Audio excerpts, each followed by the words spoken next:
Assalamualaikum warahmatullahi wabarakatuh. Waalaikumsalam warahmatullahi wabarakatuh, sir. Nakita kita na ininuman mo yung isang pitchel. Yan bang pitchel na yan, ikaw lang bang umiinom dyan o marami? Marami po, sir. Okay, papayuhan kita. Ang propeta sallallahu alaihi wasallam sa hadith na naisalaysay ni Abu Huraira radhiyallahu anhu, sabi niya, naha Rasulullah sallallahu alaihi wasallam an shurbi fi famil qirbati aw siqa. Ipinagbawal daw ng propeta sallallahu alaihi wasallam na uminom tayo sa iisang lagayan ng tubig. Yung kirba parang binangga o pitsil ganyan o sika.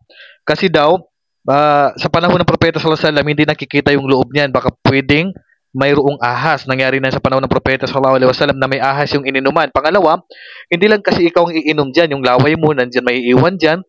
Pangalawa, kadidirian ka ng iba na sabi nila bakit mo ininuman yung isang lagayan lang. So ang sunna, kasi makro yan, pinakamababang hatol ay makro, hindi ka aya-aya. Kaya dapat sa sunod, kapatid, pag iinom ka sa ganyan, ilagay mo sa baso o lagayan. Okay? Kasi hindi ka aya-aya na iinuman mo yung isang pitchel.